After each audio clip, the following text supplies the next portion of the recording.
Camille Otrakji, thank you very much for accepting my invitation. I think this is your first interview or discussion with me on Syrian analysis. I've been planning for a long time to host you. And for those who don't know Camille Otrakji, I believe, in my opinion, he is one of the best commentators when it comes to Syria, even much better than me. And I learned a lot from Camille.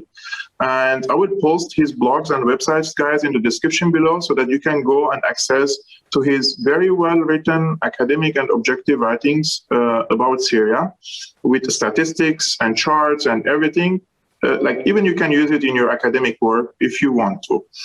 Camille, today was a very, let's say, exciting day in Syria. We have seen hundreds of thousands of people, if not millions, were marching to polling centers in order to cast their votes for the presidential elections in Syria. Now, we are living in the 10th year of the war in or on Syria. The people are already really exhausted and tired, but despite that, we've seen a lot of people were going to the election centers. What makes these people go and vote despite everything happened in the past 10 years? And despite COVID, Yes, and despite COVID, today I was saying to one of my friends, maybe we reached to the herd immunity now today in Syria. Today we did in Syria. Why do people vote in general? I mean, there are things which are Syria specific. There are things which are in general. If you are a cardiologist and you are operating the whole day in the operating room, then the opportunity cost of leaving and going to vote in the United States is too high, so you do not vote. If you are a retired citizen, maybe you have more time to go enjoy your day out. So there are the reasons why people in general go and vote. But in Syria specifically, people who are voting are hoping to tell the West that we are determined to maintain our state the way it is and improving it. The path we chose in 2011 did not change. We still want to reform the current regime because in 2011 we were presented with two roads. It was a fork in the road. So one of them was we want to topple the regime. It's a revolution. We change everything. And we start from zero, no problem. They did it in Tunisia, in Egypt. There were success stories at that point. So we'll do the same in Syria. It's going to be great success. The other half, I call it half because we don't know the number, the other half of Syria, I'm simplifying, said, no, this is not going to work out. It's too complex. Let's just reform what we have. We know, we all agree what we have right now needs to be reformed in many ways. There's corruption, mismanagement, etc. We need to reform it. But it's much safer to reform what we have than to just dismantle the whole thing. Everything. Yeah. There was no agreement, obviously, and we went downhill since then. So people in Syria are hoping after 10 years to tell those who took that decision to dismantle the whole system that, look, we stayed and we are still alive despite the difficulties, and we're not changing our minds. Look, we're going to vote again for the next 7 years. So just join us if you want to, or stop it. Stop adding sanctions on us and stop begging Western government to send more arms to the rebels and all that PR strategies that you're still implementing every day. We're not going to drop it because they were hoping through the sanctions that, okay, you read it, we read it, you read it, I read it everywhere that, oh, good, the dollar is now, whatever. So surely, soon enough, the people around Assad will drop him, will desert him, and they were sitting and waiting for it to happen. So it didn't happen. People today went out to vote to say it's not going to happen. No matter how much you squeeze us, it's not going to happen. So stop squeezing us. Maybe that's... Camille, I'm going to mention two comments here because taking from what you said. First, when the war erupted in Syria or quote-unquote revolution, in my opinion, both sides, they both wanted reforms. We, or I at least, who call me like pro-government, which I am siding with the government, it's not like I'm a loyalist to the government, we all wanted reform. But one side wanted to break the entire hierarchy and start from scratch, as you mentioned. And the other side was saying, no, let's make a revolution from the bottom of the hierarchy. We change our society and we move to the economy and then to the to the political leadership, let's say. So both sides had their own vision, but one side wanted, as you mentioned, to make a drastic change, which is impossible, in my opinion, in a country like Syria, without a military confrontation.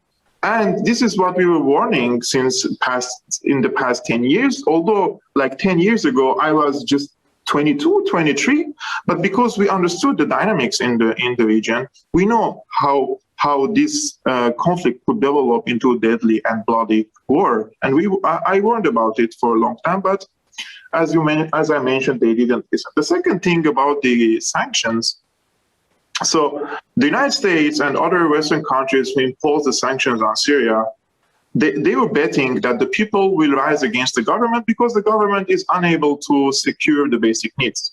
Now, the government is able still to secure the basic needs, although there is a big shortage of fuel, medicine, electricity, etc., etc.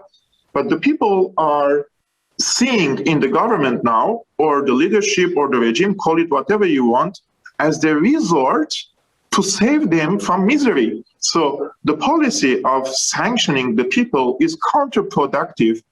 If you want the people to rise against the government in Syria, it's the contrary what happened. And now what we have seen today, the people went to the street, despite the fact that if we see the faces of the people, they're tired, they're living in misery. And there are even people, I watched a video of a woman, she's 101 years old. Wow. Like she can't even walk. There are people with, like their legs are gone because of the war and etc. And they're calling to the polling centers. These pictures are touching. They touched me personally. And I believe this is not about whether or not Syria is democratic or not. This is about, we have two projects or two examples in Syria. The example of the Syrian government, it is existing and people can see it through videos, pictures, etc. And the example of the rebels, quote unquote, in Idlib, in Jarablus, in Afrin, etc. And what's happening there now? Interfighting, revenges, killing, murder, gang rapings, etc., etc. So the people, of course, even if they don't dislike the government, they will choose stability, security, bread, fuel, etc., over the so-called democracy because they can't eat democracy. It doesn't fill your stomach. You know, Kevork, in 2013, when things started to get much worse, one of the leaders of the Syrian opposition, who was a friend, he's not speaking to me anymore, he called me and he says, hey, Camille, you know, there were some bombing in Damascus and things got much worse. Aleppo was overtaken by the jihadists. So he says, you know, Camille, in 2011, you were saying you prefer the government. You know, the government is not, you know, ideal, but you're staying with them because you prefer stability over anything else. Well, we managed to take away that stability. How is that now? So why would you stay with the government? It was very honest, like, hey, so we managed to undo the stability. So you still want to stay with the government? I said, yeah, because the government is still trying to bring back stability and you're trying to destroy the country, to destroy the economy. The first thing they did in the peaceful, among the peaceful tactics of the revolution was general strike, let's not buy anything from the government, the state, let's try to bankrupt the state. Clearly they were saying we want to bankrupt the state. Well, if you want to bankrupt the state, then what happens? Who's going to pay to the people? Yeah, they wanted the Syrian currency to go down to zero. And today they say, oh, we feel bad for what's happening to our people in Syria. Well, this was your main tactic to start, because it's a peaceful tactic, supposedly, to destroy the Syrian currency, the Syrian economy. So I told him at the time, look, it's very clear to me, the government, they're trying their best, imperfect attempt to preserve anything good. And you're trying your best to destroy anything that's decent in Syria. Yes. You think it's temporary? It's not temporary. You're going to keep trying for years and years, which they still are doing now, 10 years later. So there's no question in my mind who I would side with the ones who are not destroying the Syrian economy. I mean, Assad is trying his best. You know, it's in his interest. I'm not saying he's an angel. It's in his interest that the Syrian economy is in a better state, right? Of course. The opposition is in their interest to destroy the Syrian economy. So I will go with the person who genuinely, or imagine even if it's only for, selfish reasons. Yes. He really would work very hard to improve the Syrian economy. So I'm going with that option. It's clear. Camille, the other day, there was a demonstration here in Berlin near the Syrian embassy. So one side was with the government, the other side was anti-government. What really makes me sad is calling for more sanctions on Syria under the Caesar Act, for example. And they claim, the anti-Assad camp, that these sanctions aren't hurting the people. And at the same time, they're also admitting, but in public, they say, yeah, it doesn't target the Syrian people. But then they're also happy because the economy is being distracted and the government is unable to secure the basic needs for the people. And how can you even say that the sanctions do not hurt the people if the central bank is sanctioned, if you're not allowed to do any transaction? So, okay, the medicine and food are exempted from sanctions, but how can the government pay if transactions are banned? How even private individuals, we're not even talking about now government. If I want to go to Syria and I have money and I want to import medicine, how can I pay for that product if I'm going to buy it from Germany or I'm going to buy it from elsewhere? If there is no banking system, there is no transaction system, everything is under sanctions. And these countries that we're mentioning that sanction Syria, they issued today a joint statement, namely the US, UK, France and Germany, and Italy, surprisingly Italy too. They condemned the elections and they questioned the legitimacy of these elections. What steps could these states take after the elections? Do you expect any sort of escalation, diplomatic, economic, or military escalation in Syria? I've given up a long time ago trying to predict what happens next in the Middle East and in Syria. But having said that, I would say they did try everything. 10 years is a very long time. This is the longest peaceful regime change effort. I mean, through soft power, I forget the word peaceful or not. This is the longest and the most expensive soft power project that the United States has ever engaged in. So they did try everything. 10 years is a very, very long time. All these soft power tactics are good for a few weeks, like Tunisia, Egypt style. They work. They either work or they don't.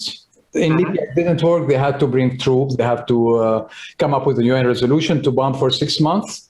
It worked. Well, in Syria, 6 months went by, a year, 2, 10 years. There's really nothing else to do. There is. Invade Syria with NATO troops. They can topple the regime. If they want to, they can. But then they have to own Syria. You break it, you own it. They do not want to own Syria. Already they don't know what to do with Afghanistan and Iraq.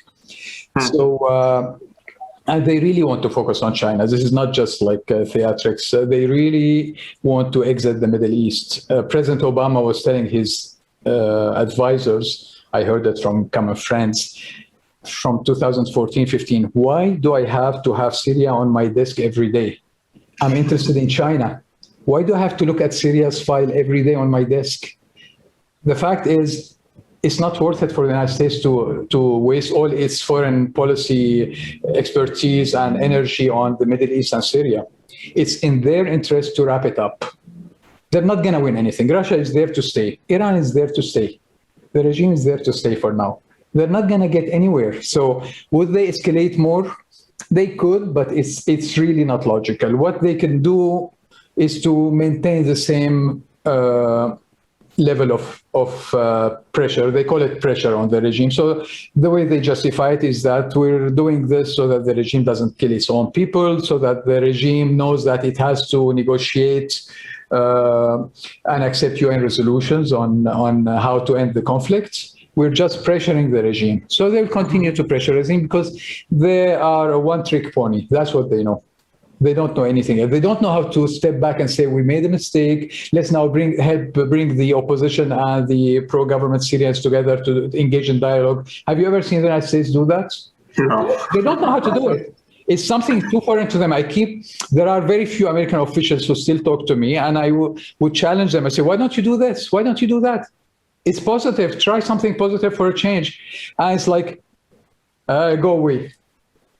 it's just too novel an idea. Maybe they also delivered this way of thinking to some or most of the Syrian opposition figures who are also like, they don't want to accept the fact that first they lost the war and the project wasn't really successful in Syria. So they don't want to back off.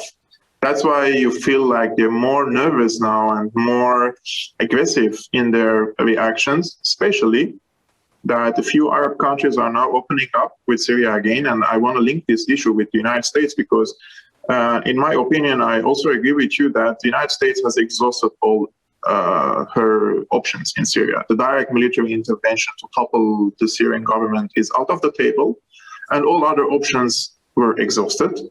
And now they can only continue in their embargo policy, etc., etc. However, there's an increasing diplomatic activity in the region nowadays, between Syria and other Arab countries who supported the opposition, the Syrian opposition, in the past 10 years. Now, Saudi Arabia is going to open its embassy in Damascus, and only yesterday, the first Syrian official, the Minister of Tourism, paid an official visit to Saudi Arabia.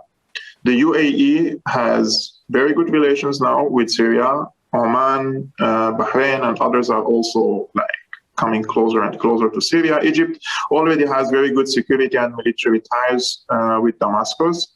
Now, do you think this, let's say, diplomatic activity in the region could break the isolation of Syria? And can the mentioned Arab countries act independently from the US policy in the region? Well, if you look at the Gulf states, I mean, what counts today is the Gulf states plus Egypt, maybe, because Algeria is already friendly with Syria. Libya is 2 countries, it's not 1 country. So the Tunisian people, I think, half of them are with the Syrian government, the other half are with the opposition or with Islamists. So if we look at the Gulf states, what changed last year was that 2 things changed. President Trump is gone. Saudi Arabia and the United Arab Emirates made peace to some degree. We don't know how far did this go or will it go in the future. They made peace with Qatar and Turkey. There are 2 axes in the Middle East: Qatar, Turkey, and the Brotherhood, Saudi Arabia, United Arab Emirates, Kuwait, and Bahrain. So they're now closer to each other, and that reflected positively on Syria. Maybe it was one of the complications of the Syria crisis that the Saudis, Emiratis are competing with Qatar and Turkey. So that reflected positively. The other thing is that the Trump administration was full of anti-Iran hawks. So they were, from that perspective, they were insisting that none of the Gulf states would get close to Syria because they want to punish Syria until the Syrian government accepts to kick the Iranians completely out of the country, as if this is possible. So that changed also. Now, to which degree? I mean, we know since 2015, 16, when Mohammed bin Salman rose to power, he gave an interview on Al Arabiya a few years ago. He was very hawkish on everything. Yes. It was known in that interview, he says, we're going to take the fight to inside Iran. He was very hawkish. He said, Yemen, we're going to go military campaign. Then the last 2 minutes of the interview, it was a 2-hour interview, if I'm not mistaken, he was asked, what about Syria? Suddenly he quieted completely and he said, Syria is different. Look, there's a superpower, the Soviet Union, I think he didn't name them. He said there's a superpower that has interest in Syria and we respect those interests. We have to be rational about Syria. We have to know the limits of what can be done and what cannot be done. So it was clear since then there is this direction in Saudi Arabia. What happened after is that the United Arab Emirates opened their embassy in Damascus and we were expecting others to open, then it stopped. I was told by a friend in Washington, D.C., that in State Department, they asked all the ambassadors of the GCC for a meeting, and they told them, don't even dare go any further with Syria. It stops here. And it stopped, maybe that's just one of the reasons, but this is something that took place at the time. So what changed now is that the Obama administration, I'm calling it the Biden administration, which is... It's the same. More or less, yeah. So the Biden administration is interested in the Iran deal, and either to please Iran or because they're really tired. Now it's 10 years later. It's not 6 years later, it's 10 years later. So they tried 4 more years of everything. They, besides sanctions, they are keeping Syria's oil in the northeast and the food, everything. They tried really to use hunger as a weapon. This is really, they're breaking international law. They are aware of what they're doing. They know what they're doing. Most of them, some are delusional, they don't know, but most are aware of what they're doing. So it's understandable that now when some anti-Iran hawk will come to President Biden, I will tell him, oh, look, the Saudis are trying to get closer to Damascus, do something, pressure them to stop it. Biden might say, I'm too busy with other things now, like leave me alone. And I don't, you tried that before. So we'll see how far this will go. I don't know how far it will go because I follow Saudi newspapers and there's still many of them are very rude the way they describe President Assad. So they're not exactly ready to completely open up with Damascus, or at least they have 2 different currents. Yes. So we'll see how far it will go, but I think there's something happening. We'll find out. Camille, I want to mention 2 things here. One, as you mentioned, Biden has, let's say, much more complex issues to solve. And the COVID issue, in my opinion, it's not only about the health crisis, but also it has other dimensions, which is economical dimension. And there is a very consistent competition now between the United States and China in this regard. And the strategists in the United States are giving advices to Biden in order to not go full bulldog against 2 superpowers, China and Russia. They're really asking to focus on China now instead of China and Russia. I don't know what's going on recently still in Ukraine, but it seems that the United States really escalated the situation there in the past few weeks. Now it's more or less quiet. But in Syria, Americans have no future. They don't have a big military forces. They don't have a strong military bases. They can't even protect themselves if there is a real resistance against the American forces there, unless they want to send warplanes from Iraq and forces from Iraq again. And this will also drag them into a new kind of war that they don't want to. And even financially, they're incapable of opening a new front in the Middle East where a superpower like Russia is it has the biggest influence in Syria, let's say, also Iran and other groups. This is one. The second thing, in the United States itself, these hawkish people who want to impose further sanctions on Syria, etc., etc. I think this could continue in the next year or 2 or 3 maximum. I mean, after that, also the regional countries, Saudi Arabia, the Emirates, the Jordanians, the Lebanese, Iraqis, they all want to do business with Syria.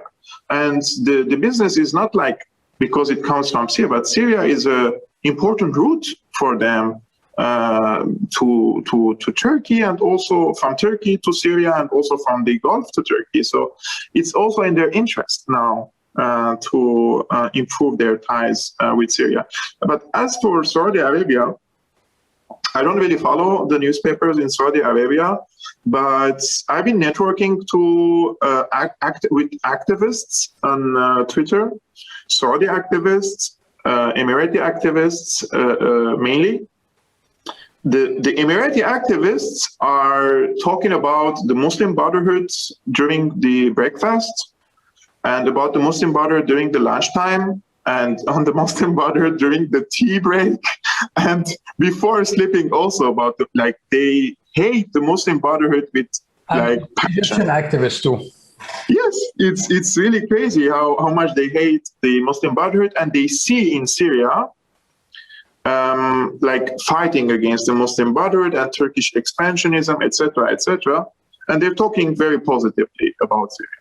The Saudis only 2-3 weeks ago, these countries have also an army of Twitter influencers. And when you see some of these influencers like hinting about the president of Syria in a good way or sending some positive signals, these are all directed by the government in Saudi Arabia. These people are not tweeting from their own keyboards, you know. So yes, I think the relations with Saudi Arabia will improve, but it won't be like people are paranoid, especially on Twitter, and this is my message for them. They're like, when they hear that Syria is opening with Saudi Arabia, they're like, Saudi Arabia is a brutal, is a dictator. Yes. But guys, you mostly you are foreigners and you're living in Europe or in the United States. Syria cannot fight for 100 years against Saudi Arabia, against Qatar, against Turkey, against Israel, against the United States. So if you neutralize Saudi Arabia from this conflict and Emirates and other Gulf countries, this is a big win for Syria, for them to focus on the Turkish expansion now in Syria. Saudi Arabia is really improving. I mean, I don't only look at things in the way where they stand. I look at the direction of change and the pace. So Saudi Arabia is changing fast, is progressing quite fast the past few years, in mostly in good ways. So they could be an ally for anyone who wants progress in the Middle East. They should be encouraged to continue reforming their system, moderating their old ways, their society, because they were exporting it to the Middle East. They were exporting extremism, whether they liked it, whether they intended it or not. They started to export extremism. So we should not really be negative on Saudi Arabia. We should really do our best to work with them to help make sure the Middle East is much more peaceful in the future and stable. Turkey is the biggest issue. Turkey seems to have grandiose dreams, whether you are a Muslim Brotherhood follower or you are a Turkish nationalist who wants, both of them, they want to bring back that big, beautiful map they had hundreds of years ago. The problem with all these old maps from history is that everybody's dreaming of their own map, and these maps are overlapping. I mean, there's a Kurdish big map overlapping with the Ottoman Empire's big map. If we Syrians wanted the Great Syrian map also is from Iraq to Cyprus and everywhere. Even Armenians, they have some old map somewhere that somebody, if you fancy. So all these big maps are overlapping. So they have to be at the expense of other people. So we have to learn, all of us, to retire the big maps and to focus on stability and on opening borders eventually and trusting each other. Turkey needs to be talked to by its NATO allies. I'm sure they are doing that already. Erdogan is not many people are fans of President Erdogan, but he has a big country and big economy, so nobody can go too far in making him an enemy. They have to try to control him. But he is a problem to me. Saudi Arabia is not the problem. Saudi Arabia is a problem in Yemen. They have to end the Yemen war. If they end the Yemen war, I think they are mostly they have to reduce a bit their fear of Iran. I mean, they have some legitimate concerns about Iran expanding its influence, but they're really overdoing it. It's not only them. You listen to Egyptian TV or any other Arabic TV. It's crazy how much they hate Iran now. I mean, yes, Iran is like any big country in the Middle East. It's trying to extend its influence, and that's at the expense of others. So yes, there are things they can talk about when they sit down on table with Iran.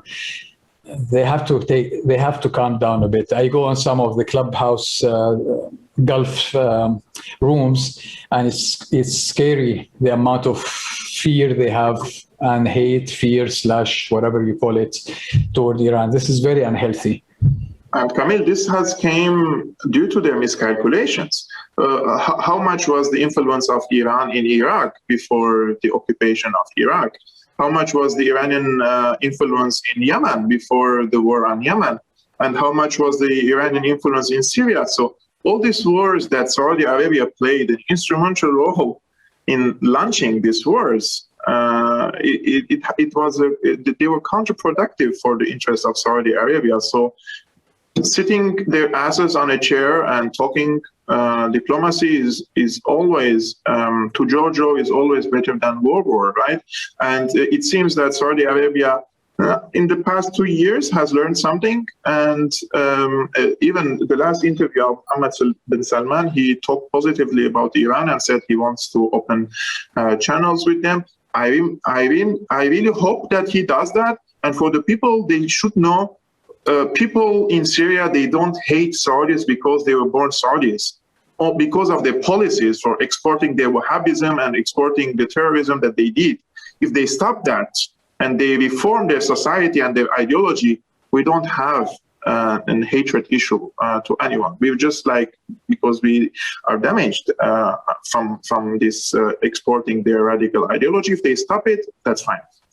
Camille, the last question.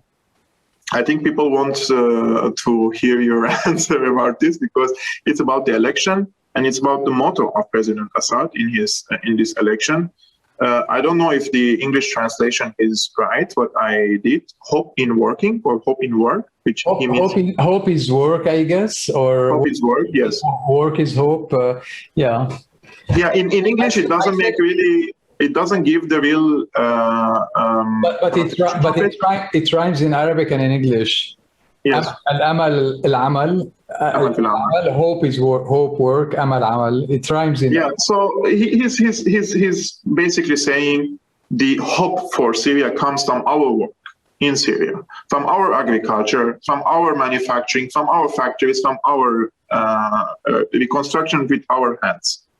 So, of course, in cooperation with allies or friends or those who want to help Syria. Do you think Syria can do this single-handedly, or we need a big, grand compromise in the region before reconstruction? Yeah. You want the honest answer? Yes. Yeah. For this to work out, Syria can do a lot without much outside help. It will start slowly, but there will be an inflection point at some point, and it will accelerate. Iran, the more sanctions they threw at Iran, the faster Iran went along the path of progress. Look, if you look at the number of scientific publications by Iranians per capita, is super high. So they had sanctions, like Syria has sanctions. So yes, we can. If Iran can, we can. I don't want to go back to Germany and Japan after World War II, because the United States really helped them to recover. But let's compare to Iran. So yes, we can. But the problem in Syria is, let's be honest, part of the people hate the government. Let's be honest about this. The government has many supporters. The opposition has supporters. The opposition are doing their best to destroy Syria's economy, not to build it. There are employees sitting at their desk in Damascus, refusing to do work, because work will help the state, will help the people. They want the state to fail.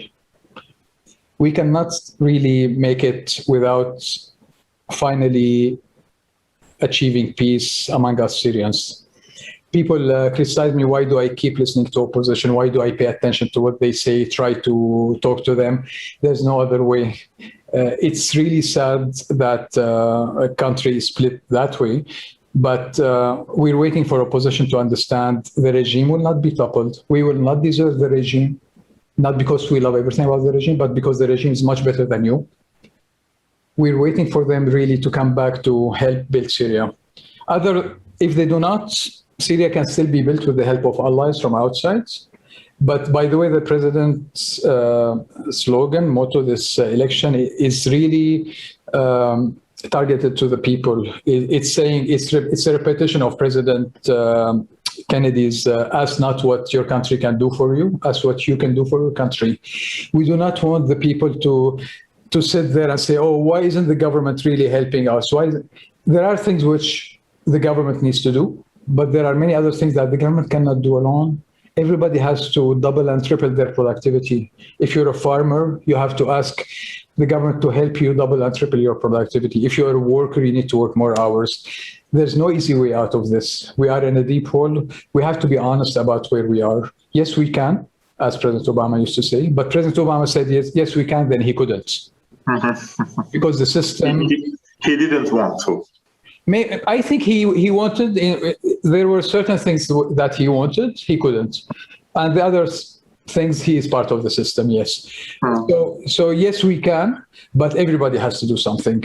Every Syrian has to ask, "What can I do?" instead of just waiting for the government to do it or waiting for Russia and Iran to help us. China is waiting for Syria to be stabilized. If Syria manages to be a stable place, China will jump in and it will make a big difference. Iran can do a lot, but there's a limit. Iran is not a China. And Russia is not a rich country. They're helping Syria defeat Al-Qaeda, but they cannot help us economically. Russia does not pour in tens of billions of dollars. The United States can do that. Saudi Arabia and the Gulf can do that. So we have to be honest about what are the real challenges. And then, yes, we can, if we are up to it.